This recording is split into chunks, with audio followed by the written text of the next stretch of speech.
সরকারের বিরুদ্ধে মত প্রকাশ করলেই যে সে গুম খুন হয়ে যাবে, সেই ধরনের সরকার আমরা এই দেশে আর চাই না। যেই সরকারই আসুক এমন কোনো পদক্ষেপ যেন তারা না নেয় যেটা আসলে তাকে আগামীতে আবার ফ্যাসিস্ট হয়ে উঠতে সাহায্য করবে। দল প্রার্থী কোনো কিছু প্রাধান্য দেব না। আমি দেখব যে আমাদের এই আসনেতে ভালো কাজ করবে এবং যার দ্বারা আমাদের এই ওয়ার্ডকে উন্নয়ন করবে এবং এগুলো দেশের জন্য ভালো কাজ করবে, আমি তাদের দেখেই আমি তাদেরকে ভোট দিব।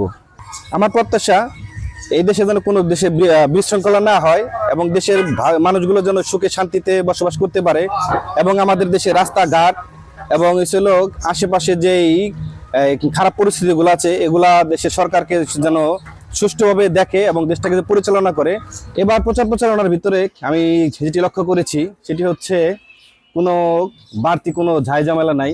যেটি হচ্ছে আগে অনেক সময় দেখা যেত অনেক সাইনবোর্ড, ব্যানার বা ফেস্টুন দিয়ে এলাকা পুরা ভরে ফেলতো, যেগুলা হয়তো দেখা যাচ্ছে পরবর্তীতে এগুলা পরিষ্কার করার মতো আর কেউ থাকতো না। আমি এই দেশে যারা ইশতেহার ঘোষণা করতেছে তারা যদি সব ধরনের কথা কমিটমেন্ট ঠিক রাখে এবং এই দেশ যদি শান্তিতে রাখতে চায়, যোগ্য একটা সরকারই চাই। যেমন গত সরকারে তার প্রতিদ্বন্দ্বী যে প্রার্থী ছিল, দলগুলা ছিল, তাদের উপরে দমন নিপীড়ন চালাইছে। সরকারের বিরুদ্ধে মত প্রকাশ করলেই যে সে গুম খুন হয়ে যাবে, সেই ধরনের সরকার আমরা এই দেশে আর চাই না।